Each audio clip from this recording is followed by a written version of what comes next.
What's up, ladies and gentlemen, boys and girls around the world? I would like to welcome you back to the Real Talk with Zuby podcast. Now, on today's episode, we've got on a long awaited guest. He is a very well known writer, author, journalist, political commentator, and this is, of course, the one and only Douglas Murray. Welcome to the show. Really good to be with you, Zuby. I'm only sorry we couldn't do it in person, but it's a great pleasure to finally get together. Yeah, absolutely. So I've done a very brief intro there, and you're very well known all around the world. But for listeners who may not be familiar with who you are and what you do, can you give them a little brief intro to who Douglas Murray is?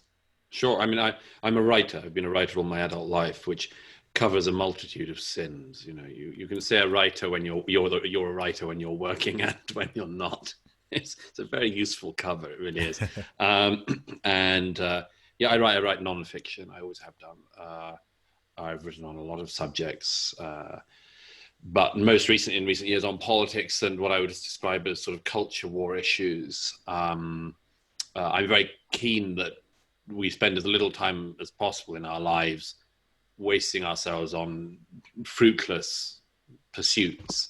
And I think there's a lot of things that are going on in our time that are fruitless pursuits. And I try to encourage people to get off in order to pursue what they should be pursuing, whatever that is. So yes, I've published 6 books, I think, to date now. The most recent came out just again now in paperback, The Madness of Crowds. My first book I wrote when I was 18. Oh, wow. So I got off to an early start. Yeah. Okay, I'd actually like to talk about that a little because I've seen dozens of interviews that you've been on. But one thing I find that no one really seems to ever ask you about is how you got into this whole world. So I'm Mm. kind of curious to learn a little bit more about the backstory and how you got into writing, how you got into politics, etc. So what was Mm. the journey leading up to this? Well, it was slightly unusual one. I suppose everyone's is. I was not particularly political when I was growing up. I was interested in the culture. I was mainly interested in music. I sort of assumed in my teenage years I was going to be a musician. Mm. Um, and then I started writing my first book, and I then realized, having written a book, that I was a writer. And I suppose it sort of does happen like that in a way, doesn't it? Um, you discover you are the thing that you do rather than necessarily just aiming towards something. And I started writing because I was fascinated by the subjects I was writing about. And then I accumulated more bits of expertise, and I discovered, as a lot of people do when they're starting off, that you have one thing that you know about, and then you get another thing that you know about, and then another thing, and before you know it, you've got a career. Hmm. And that was sort of how it worked for me. My inclination always was to rush towards the things that I found most interesting as subjects. Hmm. It started off with a literary figure that I wrote about first, and then I was very galvanized by events at what's now the beginning of this century. Political events. I thought there were serious upheavals. I noticed that my own age group were dividing very interestingly along political lines, which was a bit of a surprise to those of us who were sort of not that political before. Mm. But yes, so we sort of politicized quite fast in a way. And I always found that I wrote best when I wrote about the things that sort of got under my skin. And that increasingly became political issues or Mm. cultural political issues. Things that it's much better to write about something that actually aggravates you, for instance, or riles you up in a passionate way, something you're really passionate about. Yeah. It's much better writing about those things than it is about something you don't feel all that, enthusiastic about. And indeed, editors later on discover that about you, and they know, they they try you out if you're writing an article. Do you fancy writing about this? And if it's, they can hear in your voice, it's not the most interesting thing today. Yeah. And so yes, you sort of, and then you start to trust yourself. I mean, as you know, once it's worked once, you start to do that crucial thing of trusting your own instincts. Hmm. And then you can do it again and again. That doesn't mean that your instincts won't let you down on occasions, but you start to realize that it's a good idea. You start to know what subjects you should go towards, what subjects you really want to write about. And that was Hmm. my experience. And so now I've written about a kind of bewildering array of subjects and books, from everything about literature to war, to terrorism, to now the identity politics, as we've come to call it. Yeah, yeah.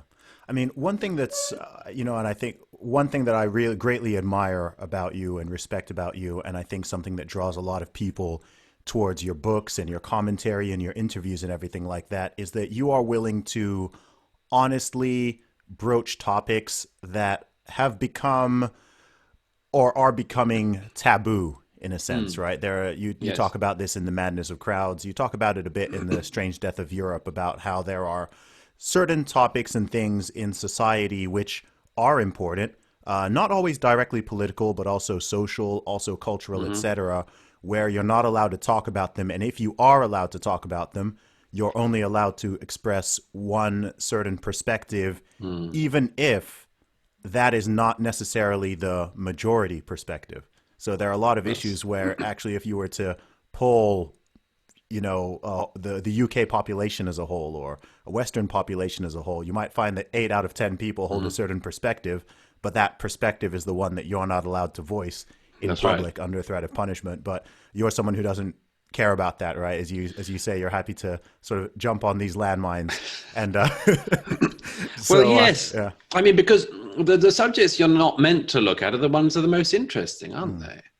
I mean, that doesn't mean you only go where you're told not to tread, but sometimes there's a good reason not to tread in certain areas, sure, and um, but yes, I mean, it's a very, very good time to be a writer. I always say this, but it really is a great time to be a writer. Firstly, because there's so many unexamined presumptions in the time.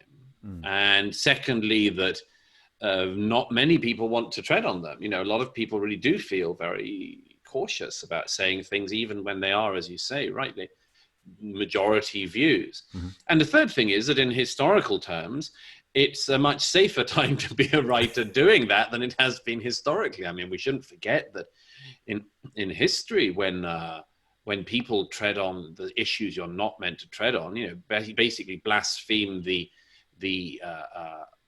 what do you call it, the beliefs, the dogmas of the time. Mm-hmm. Historically, the people who did that, got burnt at the stake or ripped apart by the Torquemada.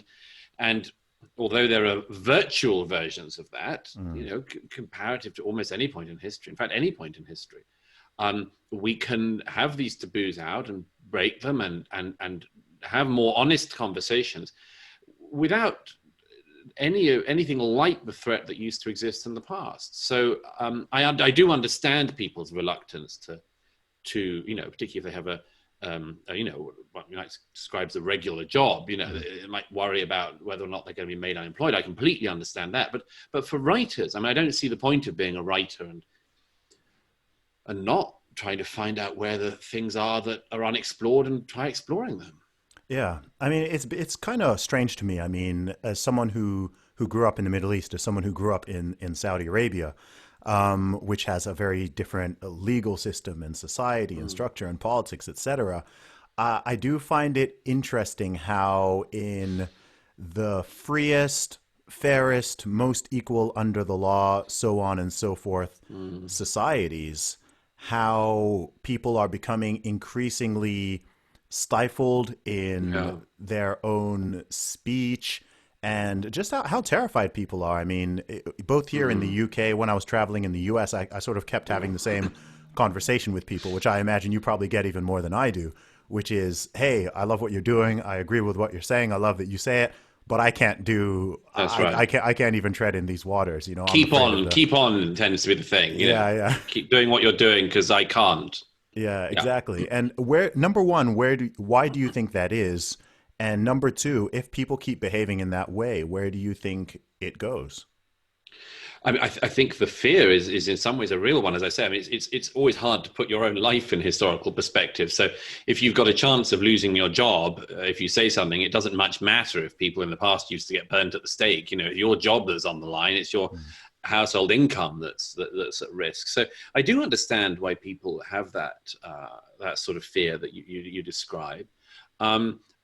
I also think that the current online culture that has washed across us in our own adult lifetimes makes it harder than it has been in the past to retain a sense of resilience against the mob. I think that, for instance, if you were the target of a letter writing campaign until quite recently, they can brush over you quite easily. There's something particularly visceral and all-encompassing about the online world, which means that when it comes for somebody, they really do feel, and I know quite a lot of people who suffered from it, they really do feel like everybody in the world hates them. And it's a horrifying, lonely making feeling. And then they think they can't step out of the house. They're so embarrassed. And actually, of course, although the online world and the real world do overlap, they don't overlap completely. And what happens is that people go out into the real world again, they realize, no, the real world is still there. But they are legitimate fears. I think it's a particular issue, as you know, because increasingly it's been that people don't know what the rules are.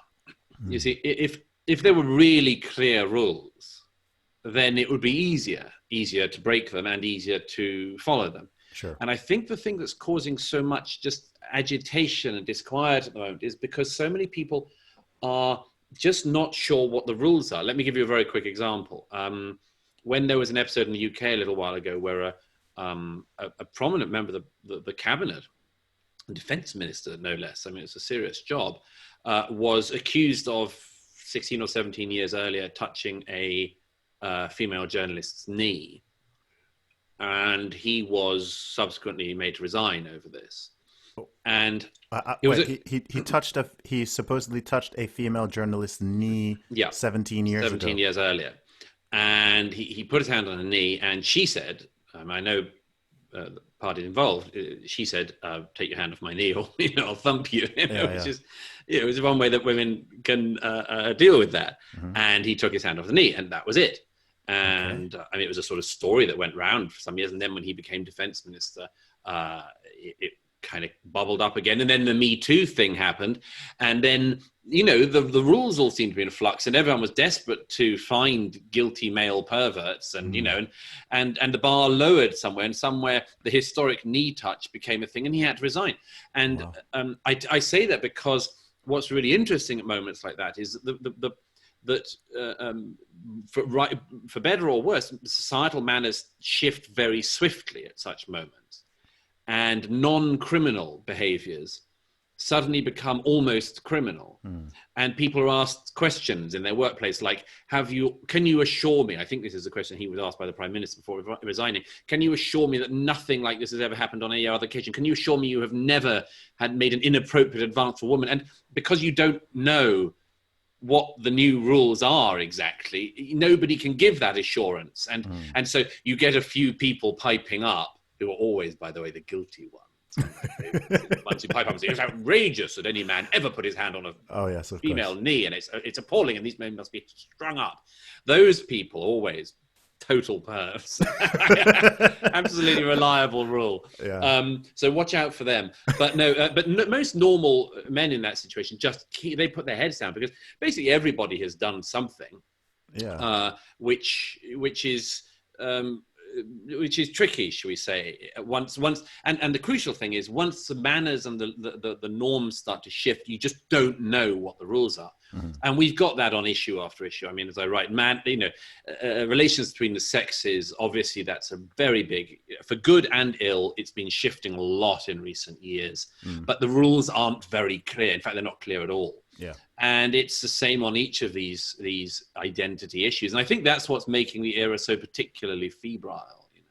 There was a second part of your question. You said, why... Sure. I was wondering if people... So I'm often trying to encourage people. Part of the reason why I am fairly vocal, especially on Twitter, but also in my interviews, etc., is because I want to embolden, encourage, and inspire other people to just speak their mind, and to speak openly, and to not live in this sort of collective fear and cowardice. Because I have a lot of concerns that if people en masse continue to do that, it's just going to get worse and worse and worse. And Yes. I get a lot of people like you were saying who tell me, yeah, but it's easy for you to say you're self-employed. Like I could lose my job, I could lose this.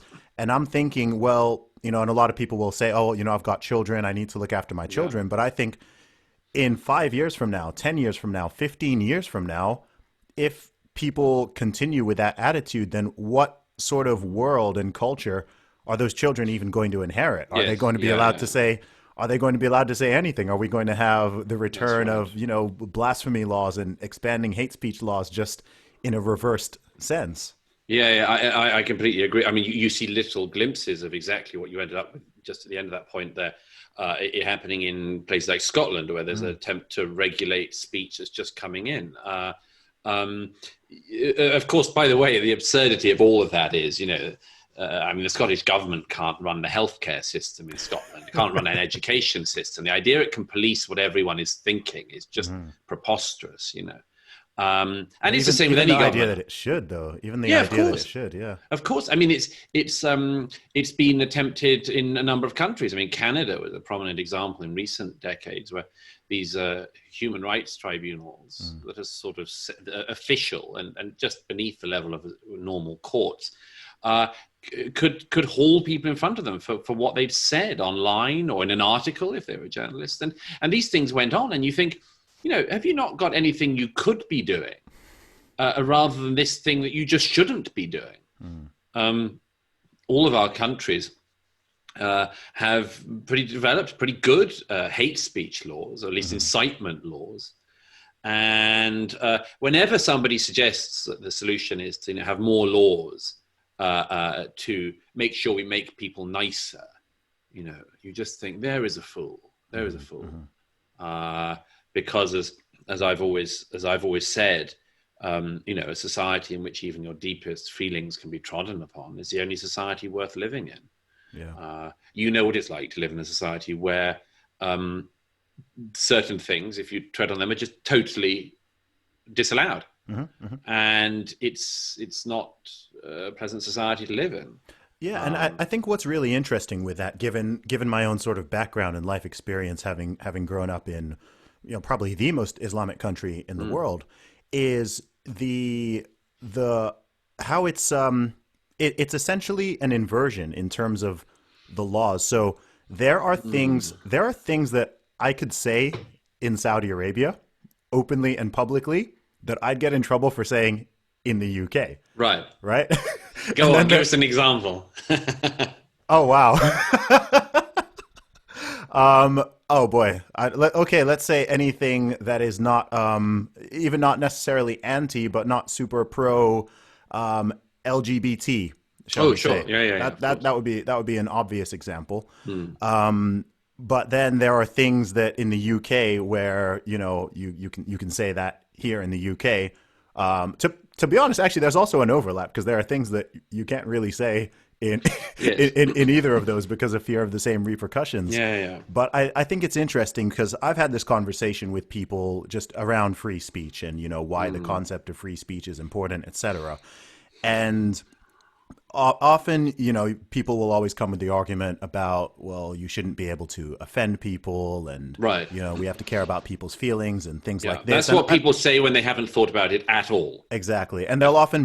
they'll often even talk about minorities, right? They'll talk Yeah. about what they call protected groups and things Yeah. like Yeah. that. And I often give them this counterpoint because I tell them that what they consider, what they are considering, some type of advocacy, for example. Say you've got someone who strongly believes in LGBT advocacy and gay rights or trans rights or whatever it is, and that's the thing that they're very passionate about. I'm like, do Mm. you understand? There are countries in the world where Mm. that is considered hate speech, Yes. right? Yeah. Yeah. Yeah. So which government, which power or whatever are you so confident in that they're always going to get it right? Because what Right. you're saying here is free speech, is hate speech there. What they're saying is hate speech there, is free speech here. And, there's no Well, way to set it. I mean, I'm not a relativist about this. I mean, I think there are things that are correct and true and things that are not. But I mean, the point of free speech, of course, and one of the things that I think has got lost for a lot of people in recent years is that the free speech isn't something you just talk about. It's meant to be something you do. You do it not just for the fun of it, but because if you have free speech, then there's a much greater chance you're going to get to a truth. Yes. And that's the component in it I often notice is missing in our age when talking about this. It sounds very abstract to a lot of people, free speech. Why would you have free speech if people can be hurt? Well, because the truth is more important than people's feelings. Yes. And it's much more important. For instance, I mean, Saudi Arabia is at a distinct disadvantage in certain ways because it has blasphemy laws relating to the Sharia and the life of the Prophet Muhammad, as they call him, and much more. And because they basically close off whole areas of discussion, it means that first of all there are people who are wasting their lives in fruitless thought and study. And it means that there are certain things that just won't work. I mean, we have examples in the West as well at the moment. James Lindsay and Helen Pluckrose has given an example in their recent book, Cynical Theories, of the way in which sort of critical race theory and others are now even in engineering. Now, you would have said before, the problem of introducing bad ideas to engineering is that it's really important that the bridges hold up. Yes. But again, the point there is there might be things in engineering, like gravity, that are disappointing to some people, but it's best not to cordon things off just because some people might be disappointed by them or upset by them. If what you get at the end of it is the thing you need. Now, in engineering, obviously the obvious example of the bridge is a physical structure that you need to drive across. But there are lots of other less concrete ideas in society that are important as well, that you can only get to, and truths you can only get to if you have the discussion out at its most free. And that's, as I say, why I worry that whenever we cordon bits off and say, no, it would be better if you didn't go there. Actually, not only are those bits the interesting bits, but they're the ones that are most fruitful in lots of cases. I say this about LGBT, I say it about race, I say it about relations between the sexes, trans and more in the Madness of Crowds, is actually there are some left behind issues. Like there is this unaddressed issue within feminism of exactly what motherhood should be in the feminist worldview, and it's not easy, and so it was parked. There are things like that in the LGBT discussions. Really tricky things which we park because we fear it will offend people, and we're not sure if we can trust ourselves with the knowledge. I mean, that I think is one of the things that unites all of this, is we're not sure if we can trust people with the knowledge they may acquire. And I have a little bit more trust, not much, but a little bit more trust in people than that, and think we can actually cope with a bit more. And certainly it's more preferable than engaging in childish lies or being childishly policed by people who haven't really thought about the consequences of the things they're proposing. Yeah. Western history has led us to the most prosperous age in the history of humanity, and yet more and more our kids are taught to be ashamed of their country. Are you tired of Common Core, Howard Zinn-influenced revisionist history in our schools? Do you want your family to have fun learning about history that you can trust? Do you want your kids to learn to love history? Then DriveThroughHistory.com is for you. The guys over at DriveThroughHistory.com have created a world of entertaining, on-location, video-based courses for your kids. They've got ancient history, American history, biblical history, and world history. Perfect for all of you who find yourself homeschooling for the first time. It's fun, and your kids are going to love it. To learn more, head over to DriveThroughHistory.com/Zuby, Z-U-B-Y, where they've got streamed courses and old school DVDs, and you can use the code Zuby, Z-U-B-Y, at checkout for 20% off any order. That's DriveThroughHistory.com/Zuby. It seems like there's a very strong natural human urge to, number one, of course, protect our own ideas and beliefs, etc., even if that means stifling other ones, whether that's trying to Yeah. deplatform people or cancel people or burn books or implement laws, policies, etc., that make it, just impermissible, not permissible to talk about certain things. Or if you're going to talk about them, you have to have the so-called right opinion. And then also it seems that there just seems to be a human desire to control other people. I mean, Sure. we're seeing this a lot. Again, Yeah. another very very funny parallel for me is the mask wearing thing, right? Yes. So Yes. so when I grew up in Saudi Arabia, if you went into the major cities, I don't think they still have this, but if you went into the major cities, they used to have people called mutawa, which were the religious Right. police, right? The religious Sure. police who go around enforcing dress standards, making sure women have their head covered, making sure, if they see me with my chain like that, making sure Mm-hmm. making sure I tuck it in. I'm not showing any jewelry. I'm, Mm. dressed appropriately. And I just find this remarkable parallel between these people who are now going out, both online and offline, and who are just becoming hysterical and are acting like trying to enforce this standard. And it's also funny because it's also something that you put that covers up your face, right? Yes. So it's I very mean, strange. Yeah. I think in general, I think the mask one is tricky Mm, because there's genuine division over the utility of them. yes. I think that you're right that there is a very deep seated urge to control other people, and I mean it's one of the remarkable things about the internet is that all of these companies when they started off, like Twitter, they probably didn't realize how successful it was going to be, but their business model is that the general public will correct each other's behavior for Yes. free online in their spare time. I Mm, mean, like every time you say that person's an idiot, you are working for Twitter for free.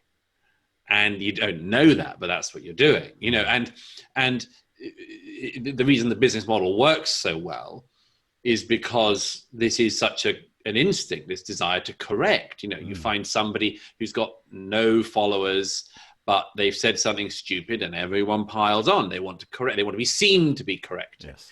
And I mean, I think that in a way, a more interesting aspect of that is this one of when a group, what I call a boot on the other footism, a shoe on the other footism. Mm, What happens when you've got the upper hand for a moment? How do you yeah. behave? You see, and I've Yes. always said this with all rights struggles. The interesting thing about all rights struggles is once they're accomplished, or pretty much accomplished, set in law, shall we say, how do the people who won behave? Mm-hmm. And I say this as a gay man, but I've been very uncomfortable for a while about the way in which elements, not all, but elements of the LGBT, should we say, organized, sort of, residual press, residual campaigning groups.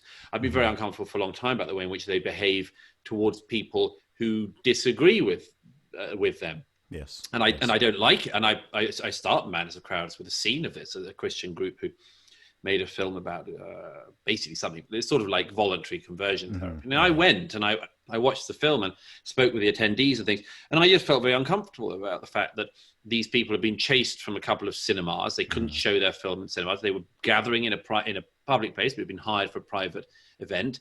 And, they ended up having to sort of scurry to a final private venue. And I just thought, gays didn't like this when it happened to us. Yes. And it's not very decent actually to, once you've won, do the same thing back to other people. And I noticed this in the race discussion at the moment. Oh gosh. Yes. There are some people, they're not all black, but I mean some are black, Yeah. who are very happy to basically say, okay, I'm now the one Mm-hmm. who has the power, and wow, am I going to use it? Oh boy. I'm going to excommunicate you if you, and the problem is that we can't operate like this because you can't allow people to wield tools this powerful Mm-hmm. if they can, and some of them will, wield them dishonestly and for short-term gain. I mean, Yeah. if you wanted to climb up in an organization at the moment, it would be tempting. If you were one of the protected minority groups in Britain or America, say, it would be tempting to say, maybe I'll weaponize one of these traits at some point. It might get me somewhere. I mean, Mm-hmm. we have to rely on everyone who's of a protected group or minority group to always be virtuous. Yes. And my observation is that we're not. No, I mean, one thing I've noticed, I think I said this on Twitter last year and it went viral, which is that, it's very clear that a lot of people are not looking for equality, but Yes. revenge.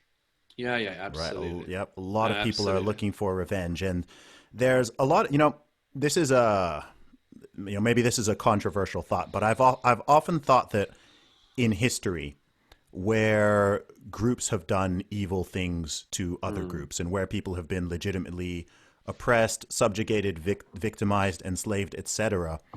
When that happens, people always, people look at the perpetrators as if there were something sort of uniquely evil or uniquely wrong with Yes, them. But yes. my controversial thought is that in the vast majority of those cases, had the power been just inverted, right? Right. Had it been the other group that had the power to oppress the other one, it's very likely that they would have behaved in a very similar way, just because power seems to corrupt people in this way, right? It's not that It's necessarily it. there was something specifically evil about about this Yes. this group or that group or whatever, but they just happen to be the ones at that moment who had the power. Because you're seeing when it gets inverted, Yeah. we're seeing how people behave. And there are certainly people out in the streets right now, if you're looking at what's going on in America, et cetera. Sure. I mean, can you imagine if some of those people legitimately had a huge amount of institutional power? Sure. Like, God Sure. forbid. Yeah. I mean, I would add that human instincts, like the one you just described, um, aren't practiced by everyone all the time. And why is that? It's because they have some override button. So some people know that if they had power, they might act tyrannically. So why don't they? And it's because there is some override mechanism that they possess, which tells them not to. Now, the most obvious override mechanism that has existed is religion. By the way, I mean, it's not a clear-cut thing, of course, because Sure, sure. people can also use religion to justify doing the terrible thing. Of course. But if you know that what you're doing you could do, but you won't because it would be wrong, then you are able to act as a moral person in the universe. If you don't, if you believe that, for instance, you just need to win, well, you can do anything. Yes. And a lot of people genuinely do just want to win, or accrue power to themselves, or accrue benefits to themselves, riches, or much more. And I think we have to be united in being very, very stern in calling these people out, wherever they come from. But it was there was a very interesting point which I cited a little while ago at an event with Sam Harris and Jordan Peterson, that a writer called David Belinsky, who's from the US, based in Paris, made some time ago in a book about God. He made a very interesting point, which is quite a stimulating one to reflect on, which is that he says that the totalitarians of the 20th century, the Nazi, the SS officer, the SS troops, the people who did what Mao wanted them to do, the Khmer Rouge, all of the people, the Bolsheviks, everyone who made the 20th century such a charnel house, had one thing in common, which is that when they acted the way they did, none of them thought God was watching. And I've always found that a very powerful idea. It doesn't prove the existence of God, it doesn't disprove it, but it's true that the way you operate when you don't believe anyone can see you, Yes. reveals an awful lot about you. And I think there are a lot of people at the moment willing to act in a way that is morally reprehensible because they believe that no one is watching them. That's a really interesting observation. I mean, as someone who's been following your work for quite a while, I get the feeling that you yourself have somewhat shifted on your sort of views on religion, maybe even if it's from a somewhat utilitarian perspective. I mean, there are a lot of things that are happening now where, for many years I've talked about the like if I bring religion into certain conversations, societal, cultural things that are going on, like a lot of times people would always kind of shoo it or think that I'm kind of talking crazy or I'm trying to shoehorn God into things. Particularly in Britain, Yeah, where yeah. somebody once said to me, talking about religion is like somebody's just taken their clothes off unasked.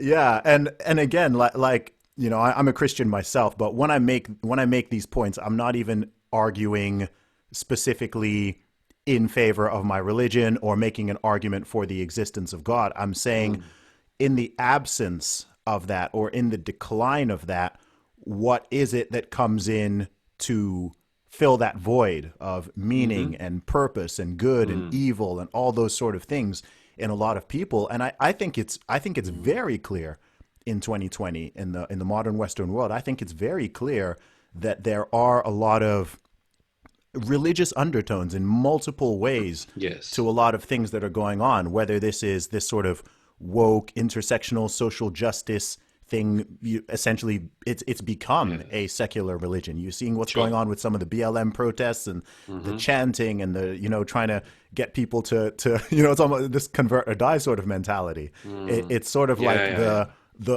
worst aspects of a quite radical fundamentalist religion without the positive aspects that religion brings in terms of salvation and forgiveness and, you know, love your enemies, that sort of thing. It's No, absolutely. You're right. Except it does have some of the positives. To give it credit for a second, it does have some of the positives of religion. For instance, it gives the sense of belonging. It gives a sense of purpose, and it gives ideas like the overarching nature of justice, for instance. I mean, I'm always very worried about this in the modern liberal era, the presumption that things gravitate towards, for instance, freedom and liberalism as if by gravity, you know. They don't. And if you're not a deist, it's quite hard to see why that would be the case. So yes, but this points to one of the, I think I said in Strange Death of Europe, but one of the big problems of our era and the place we are in, which is that there is this gap of meaning, unaddressed, unspoken about very often, underneath the whole order. And I think that an awful lot of the unhappiness and illness, I'd even say, including mental illness of our time, does have an element which is to do with this, which is this, you know, we one of the deep things that we are as people is what we can address in our era least. I mean, as I say, religion addresses it. You can get versions of it through membership of other organizations and entities and a sense that you're doing just things, but you still have the big why question underneath. And I think that an era that doesn't take count of that is vulnerable. Yes. Almost vulnerable to any idea that says, I've got the why, you know.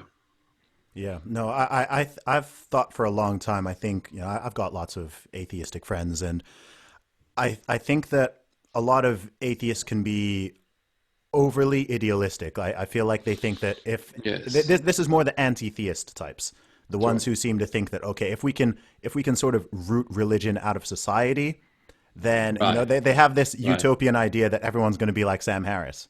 Right. Yes. Whereas I believe, a point I've made to Sam's face. Oh, really? Yes, I've made that point to Sam's face. You know, if it was Sam Harris all the way down, I'd be quite happy. I just don't think it is. I don't think it is. Exactly. I think the actual reality looks a lot more like, you know, some of these people we're seeing out on the streets marching and fighting and deciding that race and gender and sexuality and all of these things and even political ideology are the most important things in the world. I mean, yesterday I put up a poll because I was seeing all these crazy tweets going around about people threatening to cancel their family members or Oh, I know, that's the divorce worst. That's the worst. That's a cult. That's not even religion at that point. That's just a cult. Yeah, yeah, That's I a was seeing Jim that. Jones-like cult. Yeah, it's disturbing. But I mean, I put up a poll and 43% of 20,000 people responded, and 43% of people said that they've lost at least one friend or family member purely because of political disagreement. Yeah, I know. It's the saddest thing, that, isn't it, Zuby? Yeah. I mean, it's just the saddest thing, because when when you look at your life, the ideas matter enormously, but the people around you, the people you love, people who love you, is the thing that matters even more. And when people are willing to burn down the relationships around them for doctrinal reasons, it's very sad, and it's also scary, because it shows what people are willing to sacrifice in the pursuit of what they regard as the virtuous. Yeah. And I do think that by the way, another possible reason why we've got here is a failure or an over-reliance, shall we say, on the Enlightenment. This is a dispute I think we're going to go through in the coming years as we try to work out how to shore up free societies. I think there is a fundamental disagreement that exists between small c conservatives who, broadly speaking, rely on the things that you've had already, and believers in the Enlightenment as the main basis, which is a very strong argument, but has clear, visible limits, because, and we've seen them quite a lot of times over the centuries, but it turns out that people who believe in reason can be very unreasonable. It turns out that not everyone is as rational as the rationalists would like to think. No. And the Enlightenment was an extraordinary thing, is an extraordinary thing, but I do think that there is a problem which we're going to have to confront at some point, of what happens if you base your society solely on that principle. It's something that's gone through in French history for a couple of centuries now. Yeah, well, it's happened a lot. I mean, if you go back and you look at not that long ago, things like eugenics. Yes, right? absolutely. Those kind of things where it's just from a purely scientific, rational perspective. One could make a sound argument for a lot of those things. Oh yeah, and by the way, and people should remember that was these things. I mean, it's not. I don't want to make it just a left-right point, but I mean, eugenics and all of that was very big on the left in the early 20th century. It was a progressive idea. Birth control as a means of getting certain people out of the population pool. This was people like George Bernard Shaw, the Webbs, New Statesman sort of crowd. It was those people in the early 20th century who were most prominently attracted to things we now think of as being simply Nazi. To be honest, I mean, a lot of those people still are. I mean, even in this moment, if you look at the people who support that kind of stuff, I mean, some of the reasoning will be used differently because eugenics itself sounds like such a dirty word. Yeah. But let's jump on a bomb here, right? Why are there no children with Down syndrome in Iceland? I know. Right? So that's truly no one likes to use the term eugenics. They'd rather use other buzzwords, but that's what it is. Yes, it's one of the most uncomfortable ones. This you have done other ones. There was a female clergywoman in the UK a little while ago who was born with a cleft palate, and it mentioned the fact that that the way it was going, people with cleft palates weren't being born anymore. It was being discovered at an early stage in pregnancy, and parents could make the decision to abort. And it's the telling and important thing about that is the reminder that that people don't do bad things because they seek to be bad. They very often get to the worst points because all the way along they thought they were doing things for the good. There's a very stimulating novel by Martin Amis, Time's Arrow. It's a sort of Holocaust novel that a lot of people the time didn't like when it came out in, I think, the early 90s. But it does the Holocaust backwards, and everything happens backwards in the time scheme. But there are many interesting things that happen because of that, an interesting perspective on certain things that you hadn't seen before. But one of the most interesting is, and it's really gruesome, but bear with me for a second, the people in the gas, or the people in the ovens at Auschwitz, pull out bodies rather than putting them in, because everything's going back. Pull out bodies towards the very end of what is, of course, the beginning of the Holocaust. Some of them start to get worried because the people they're pulling out of the ovens seem to be deformed, and they wonder whether it's worth doing it. And it's what I found so stimulating about this is it's a reminder of the fact that this instinct of maybe this is good, this stage, does exist and did exist then, as it exists in a less lethal way, obviously now. A reminder that, we don't do bad because we seek to be bad. We do evil things often, not always, often in pursuit of good. And I wish that more, particularly young people, are able to realize that, because it would make our discussions across political and other lines much easier if we realize that it isn't just a sort of, team of light and a team of dark, that it's all of us all the time milling around in our own brains and our own souls. And that's what you just touched on there. I mean, that's the scariest part of it, right? Because if you're doing something that is wrong, or is cruel, or is evil, then unless you're a true psychopath, then there's a limit to that, right? There's a cap on it. But if you are genuinely convinced that what you are doing is good and righteous and ethical, then there's no limit to it, right? That's why ideological or religious terrorism is so scary, right? That person who's strapping on that suicide vest, they legitimately are convinced that they are serving God's will and that this is their way into heaven, and by going and killing all these people, you're doing something good. Absolutely. So they do it with passion, And in religious and in non-religious realms. I mean, after the revolution in 1789, as the terror gets underway in France, I mean, people did think that they needed more blood and more heads, and that if they just guillotined a certain number more people, then they'd get to the promised place. And of course they didn't. They just had piles more bodies and destroyed lives. And it's the same every time. Same in Stalinist Russia. Always the idea that the next round of executions will sort the problem out. But it never is like that. You never get to that place. And that's why the small c conservative suspicion of utopian thinking is so sensible, because it says, regrettably, we are all prone to utopian thinking and utopian wishing, but it is a tendency we ought to try to resist, because, wonderful as it would be, it doesn't happen. It can't happen because of the nature, the crooked timber of humanity. Do you think part of the problem, I mean, I know you mentioned this, in The Madness of Crowds, but I think one of the big problems is that things have improved very, very quickly.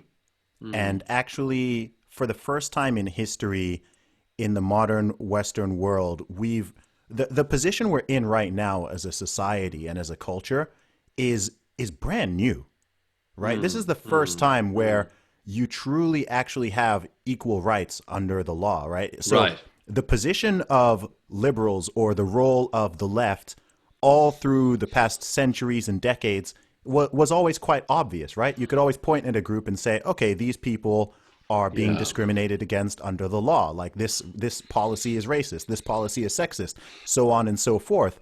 But for the first time, and in the first place, all throughout human history, if you're in the UK, if you're in the USA, etc., I don't believe you could show me a law. I don't think you could show me any law where you could say, okay, this is genuinely discriminatory against this group of people. And I don't think people have sort of looked up and realized that, I think a lot of the problems that we have, number one, stem from us just being too comfortable, but also stem from the fact that perhaps the fights that we should be fighting are not clear and obvious in the way that Yes. they sort of used to be. I mean, I don't know what Yeah. the do we need any more civil rights fights? Maybe we don't, Right. but people want to fight them.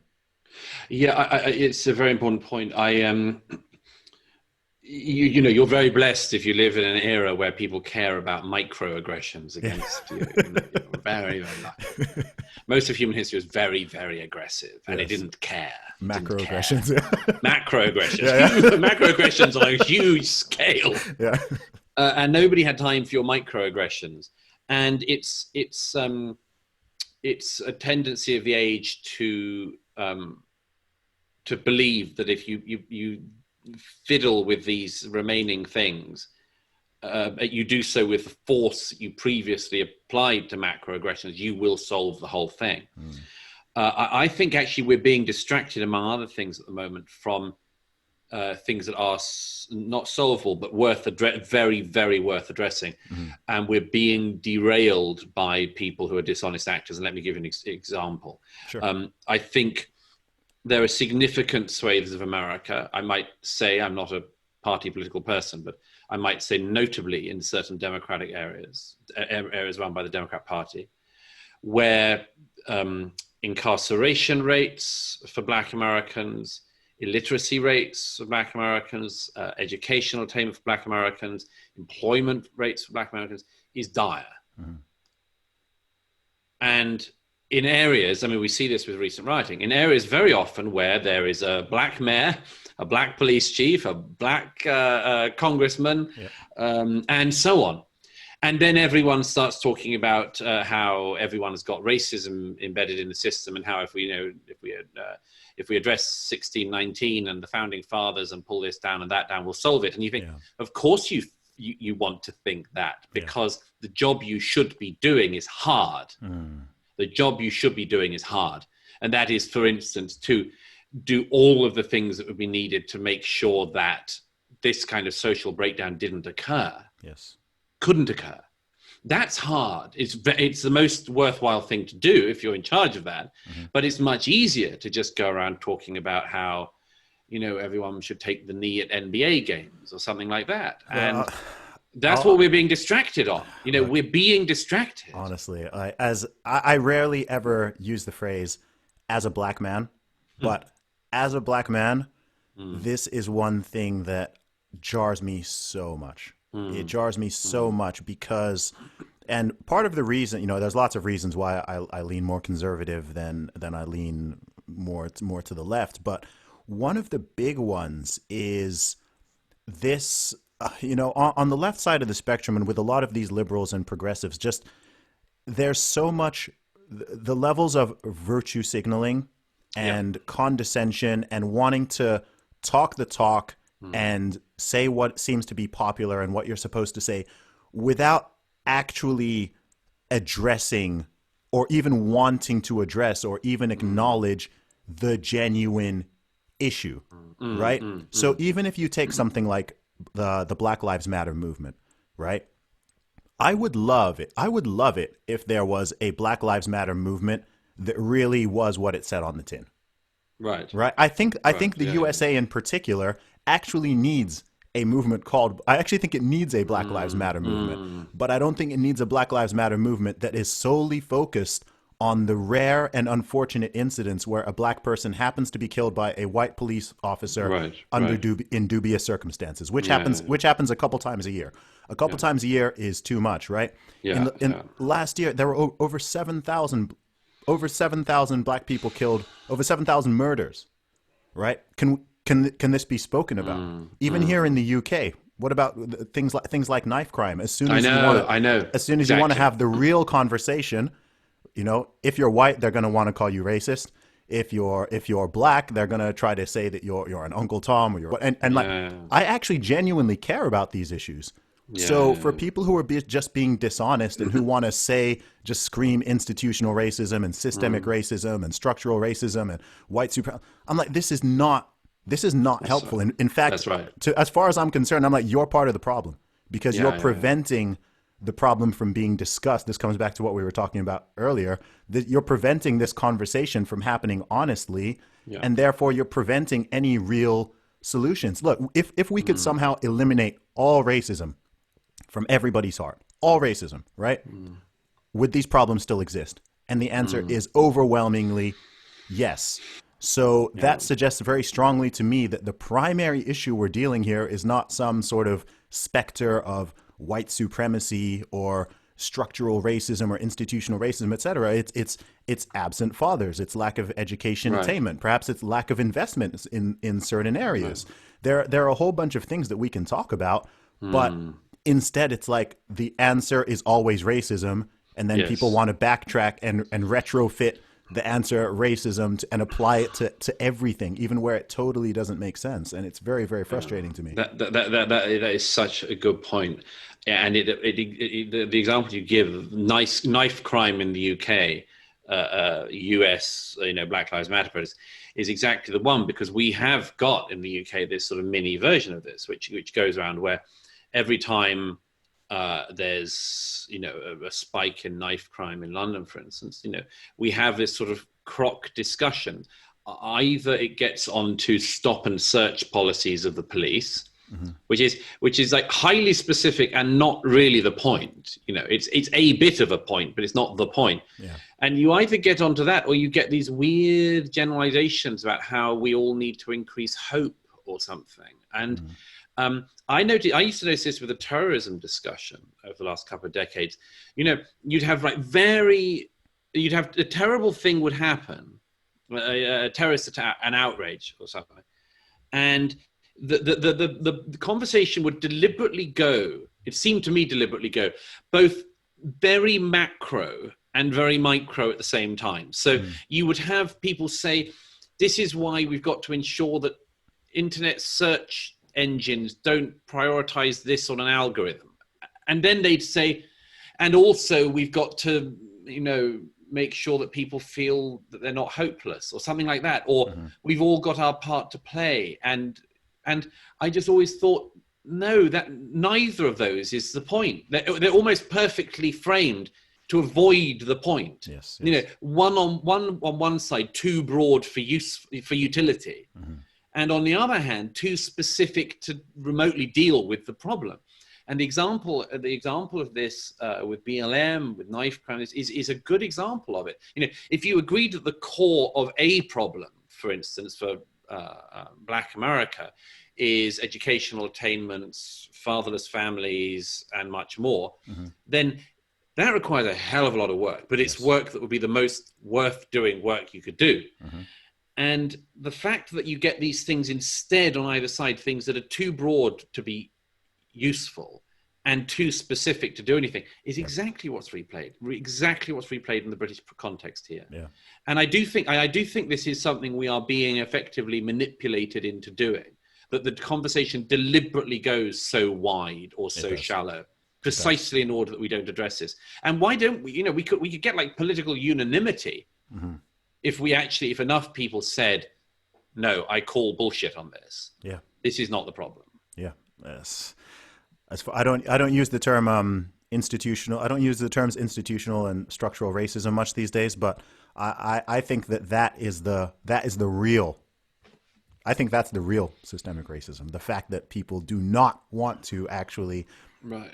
People want to say the term. People want to skirt around and talk about this and talk about that, but no one actually if people really cared, as you said, if you look at America, lots of these cities have been run by the same people for the past 4 decades, right? If you genuinely, right, not just throwing up a hashtag or holding up a sign, if you genuinely believe that Black Lives Matter, and you genuinely care about minorities, and you genuinely care about poor people, and you genuinely care about the downtrodden, etc., why don't you actually do something real, something tangible that will help people, right?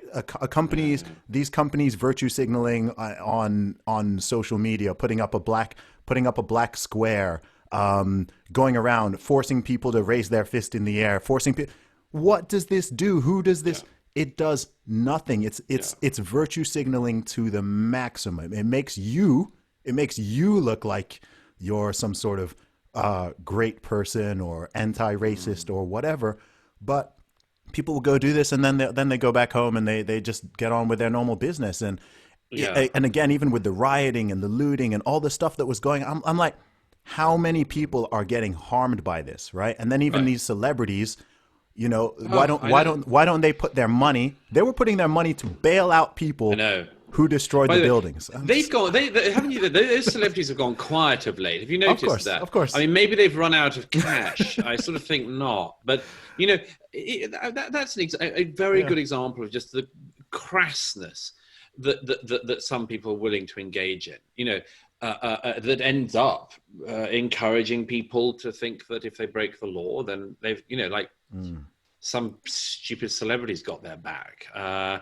So yeah, I do worry about this thing of us all being, as I say, effectively distracted. Yeah. But we've also got to try to work out ways to avoid that. And I think that the best way is to start with is for people to be pointing this out, and for prominent figures to be pointing this out. The heart sings whenever somebody publicly says something that everyone else knows to be true but didn't dare say. The heart just sings. And because it means that you're less likely to continue to be living in error as a society. That's why when people speak up, they can, this is why one should encourage people to speak up. We shouldn't encourage people to be, callow and frightened. We should encourage people to speak up. And the main reason is that it's worth doing, and you'll get to the truth. But maybe it's important to stress that as a side benefit these days, there is a future for doing it. In fact, you could get great acclaim and even become moderately wealthy by saying what nobody else wants to say. I mean, I think it's worth stressing that to people. It's risky, but could be rewarding, for instance. And I really do think that. I think that you can spot it at certain times. There are times you think, gosh, this would be a really good time for somebody, to do this from this group. Yes. Because it's just crying out for that, and as I say, I sort of think in a way, I'm so fed up with the I can't speak brigade. Yeah. I just want to encourage people to speak. And I do think that the fact that you could do really well is worth bearing in mind, not just that you might survive, but that you could do really well. Yeah. You could be a leader. You could be you could become a prominent, you could be a statesperson. You could really change things. You can become the British female's deadlift record holder. Right. Exactly. What a wonderful motivational point that is, Zuby. Do you know the funniest thing about that, Douglas, was Go on. After I did it, of course, I had loads of media appearances and interviews. And everywhere, even at the BBC, off camera, everyone was like, "Thank you so much." Right, off camera, whether it's the assistants who are tweaking the knobs or it's the women working in that, they were just like, "That was amazing. Someone had to do it, and thank you." Yeah, it's absolutely true. Absolutely true. If you see that opportunity and you think it's got to be done, got to be done. This is very important, though. This is very important, particularly for young people starting out, because I'm worried that I'm worried that things like cancel culture talk becomes a self-fulfilling prophecy, that we all just submarine a bit. I'm keen to turn that round, and I think it can be turned round. And I'm also keen that we give a counter narrative to the story that is being told to particularly young people now, which I think is not true and not fair. I don't know about you, but my sense is that a lot of my younger readers and listeners in particular have been told a version of their society and the society we live in that it just isn't fair or true.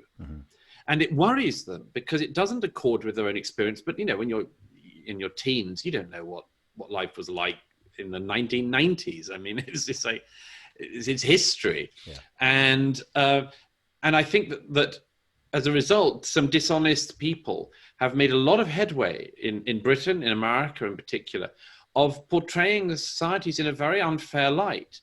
And particularly people who are from minority communities, minority groups, might grow up now thinking that what they're being told is true. Yes. You know, when the president of Princeton says Princeton is still systemically racist, it's not exactly encouraging, is it? no, I mean, if you didn't know that this is just some stupid old, you know, in his case, white guy who's wanting to beg for, you know, brownie points, as it were, probably not the right phrase, but, you know, I mean, they're like he's trying to curry favor with people and saying, you know, admire my humility or my willingness to admit guilt or something like that. Yes. And if you're in your early teenage years, you don't know that that's the case. And probably the Princeton president is a smart man, you'd think. And you can't understand the dynamics. And when he says Princeton is still a racist institution, I can't help thinking you might just think, I'm not going to Princeton. It sounds horrible. Yeah, exactly. And we've got to find a way to turn this around and to say to people, you have not been told the truth. Our societies have flaws for sure, and there will be some people in them who have unpleasant views and unpleasant ideas. But broadly speaking, nevertheless, it's great. Yes. And you can achieve whatever you can. You can achieve whatever you have the competency to achieve. And we need quite a wide-ranging and grand effort to plant a more reasonable view of our societies in the heads of young people who have been misled and wickedly misled. Yes. Yeah, no, I agree absolutely. One of my least favorite things about all this it's not just the lies and the avoidance of the truth. It's also the fact that it's just simply such a pessimistic and negative and unhelpful view. What positives come from critical race theory? What are the positives of, or what are the positives of me going around, number one, believing that me being black is the most important thing and you being white is the most important thing, and therefore I'm a member of this group which is oppressed, and you're now an oppressor, and you're male as well, so that's also a fact. I just don't see how instilling this worldview in people or having this worldview brings you any kind of happiness or peace or joy, or enables you to just get on with people and just see people as people and have friends from different groups and ethnicities. And that's for right. people who are always screaming about diversity, inclusion, and tolerance, you know, they're extremely homogenized, exclusive, and intolerant, and it's quite amazing. I would add, by the way, in my own sphere of particular knowledge, they still haven't produced any readable books. Oh, geez, I mean, you know, it is very striking. I mean, the impression is given that if you double down on all this stuff, focus on it endlessly, you know, we are all freer in some way. I think we're being restricted. Yeah. In massive ways.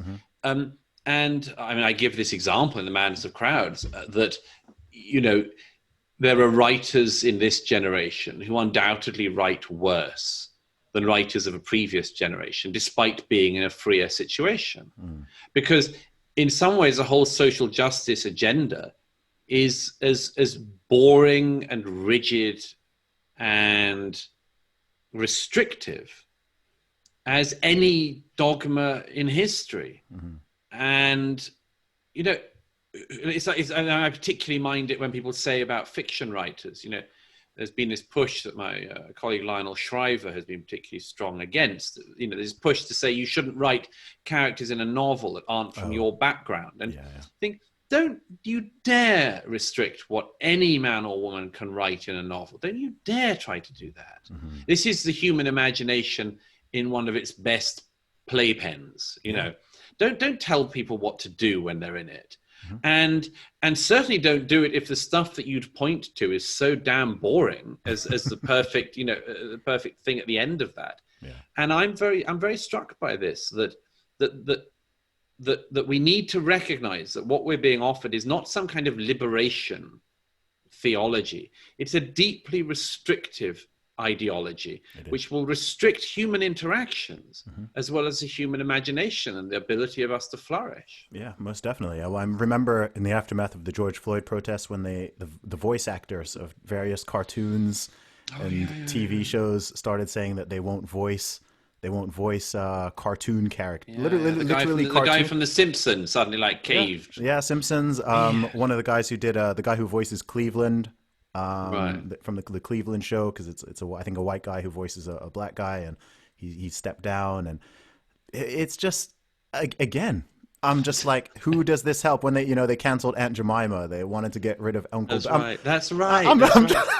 I know. I'm just like, how is this helping anybody, let alone a black person, and which black people wanted this? Like, right. Well, also, by the way, I mean, the whole thing. First, exactly, who wanted this, and also, isn't it fascinating that every culture has things that from the outside might look a bit weird, and like you wouldn't want like the eye of Sauron that is the internet to just sort of fixate on.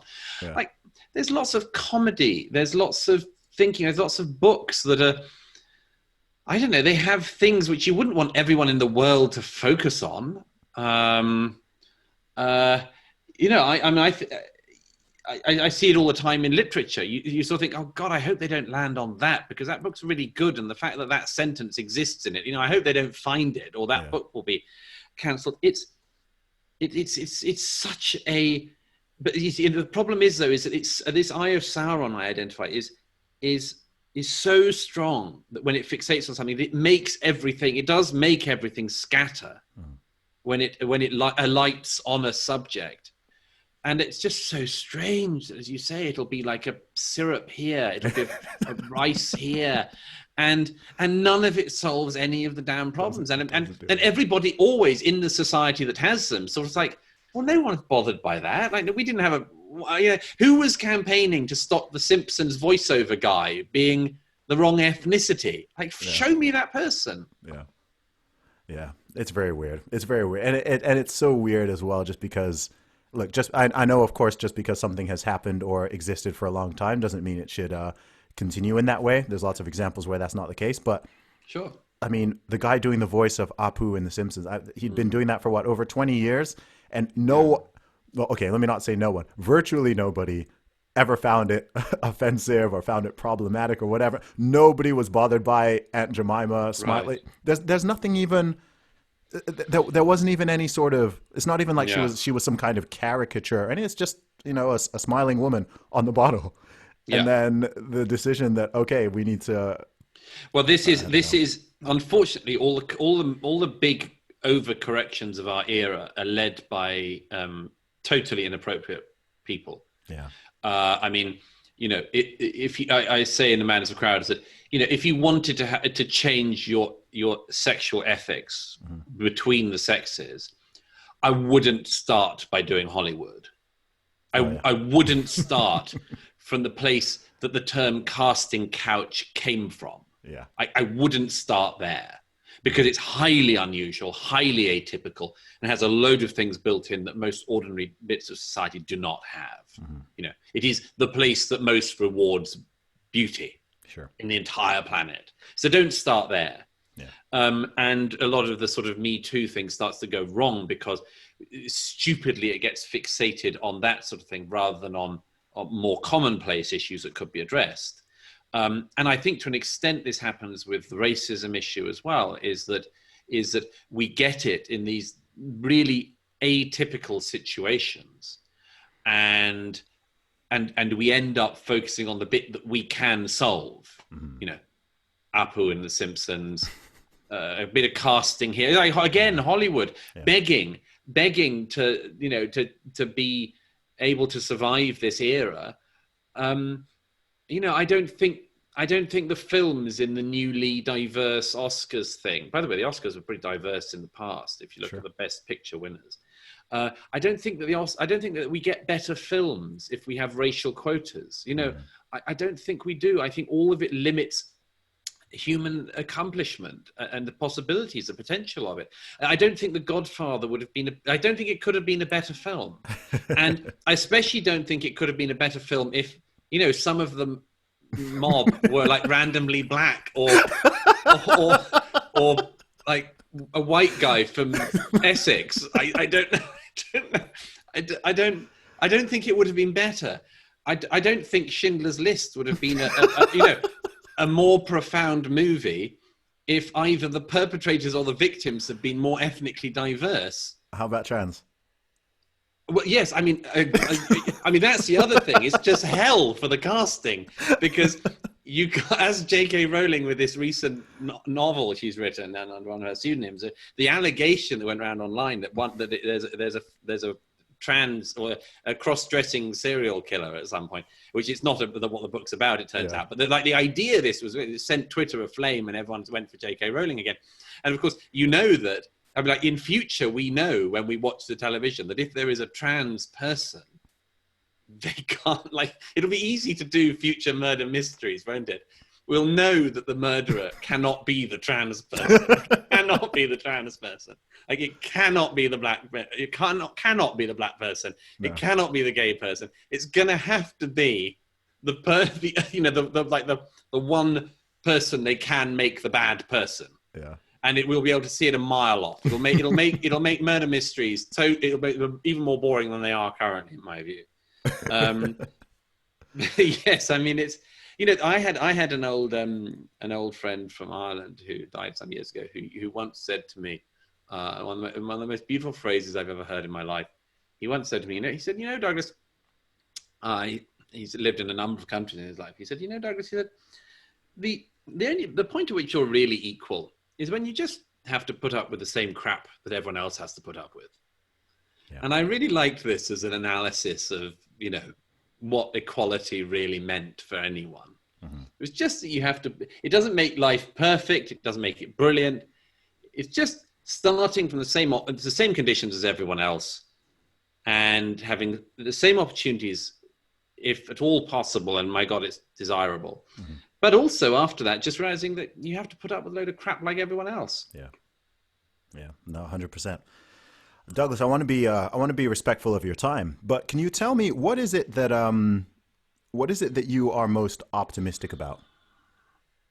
There's quite a lot of things actually. I'm very optimistic about the ability of truth to cut through. Mm. I think there are lots of problems that you can look at and you think, gosh, that's really hard to see how we solve that. Certain societies you can be in where you think, crikey, I just don't know how you're going to solve that. Mm-hmm. But I do have a belief in and a trust in the truth as a concept that it really does break through and that people can recognize it, and that 99 people can be spouting lies and one person says something and people can recognize it to be true.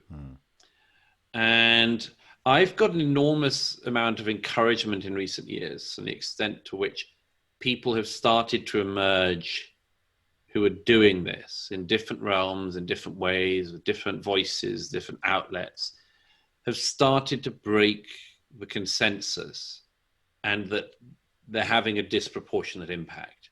And it's because of this fact that it doesn't really matter if 99 people are spouting the dogma of the time and one says no, and the one person is onto something. The one person will win. I like that. That's dope. That's inspiring, actually. Yeah, it is. Yeah. And I think it's very, very important because it's important to live in truth, and it's important not the corollary of that. It's important not to live among lies. It's important not to just spout the same lies that everyone else is told to spout. It's important, in short, not to be washed along by crowds, by mobs. Mm-hmm. I have enormous trust and faith in the idea that the one individual can do an untold amount of good. True, one individual can do an untold amount of evil and harm as well. That's certainly true. But one person raising their voice against lies can break through. And I just have a growing sense that that's happening, and that we will be better off for it. And I'm encouraged as well by the fact that the people, some time ago, I've said this I think before, but some time ago I started asking people in audiences, not just for events I was doing, but events, friends and colleagues were doing. I would ask people, this is of course when you could still meet more than 6 people. I would ask them, why they'd come to an event or something. I was just profoundly moved by the answers that I got, because they were almost always fell into one of two categories. The first was that people would sometimes say, I've come out because I enjoy watching videos at home, but I really want to meet, well, I want to be around other people who are thinking about the same things. By the way, the thing I loved about this was it's not the same as I want to be around other people who think like me. Yes. It's crucial. It's a wonderful, wonderful difference. It's not, I want to be with other members of the party. It's, I want to be around other people thinking about the same things. And that was the first thing I used to hear a lot. And the second thing was, I want that people would say some variation of the following, which was, I want to be near somebody who's telling the truth. And it would generally be because they would say that I would like, and as I say, this isn't a self-aggrandizing point. I'm talking about colleagues and people I've done events with, and ones I've been in the audience of. Go to the pub afterwards, some of the audience, and ask them, talk with them, and find out. You'd get to this same second point, and you'd ask, well, why does it matter to you that you're in a room, a theater or a hall with somebody telling the truth? And they'd almost always say, because I'd like to do it in my own life. I'd like to be able to be honest with my girlfriend or boyfriend. I'd like to be honest with people. I'd like to have meaningful, deep friendships with people where we talk and we can talk and we exchange ideas and we don't tiptoe around each other. I want to live in honesty with my family and my friends, and my work colleagues and others. I want to live a more truthful life. Was a long drawn out version of the answer. And I find this and found it profoundly moving, deeply humbling actually as well, because that's something that can make a difference. That really can make a difference. And whenever I heard that, I was just deeply moved, and I still am by it, because this has been my experience in my own life. Is that, for instance, the reason why it's worth surrounding yourself with courageous people is because they will make you more courageous. Just as, surrounding yourself with cowards will make you more cowardly. Yes. Surrounding yourself with liars will make you more of a liar, more prone to lie. It's worth gravitating towards people saying things that are true, because you will do it more and have a better life for it. And this really gives me optimism. And in my experience, all the smart young people are on this side. Yeah. They're not joining, Momentum. They're not in some, they're not in some weird loser, far left agitprop groups. That's where the dunces have gone, that's where the dullards are. The people who want to police their friends' jokes and language. And that's where the stupid people are going. And the clever people of every background and a genuinely diverse group of people, genuinely diverse, are coming to the right side on this. It's not a political side. It's a highly diverse in thought as well as every other way.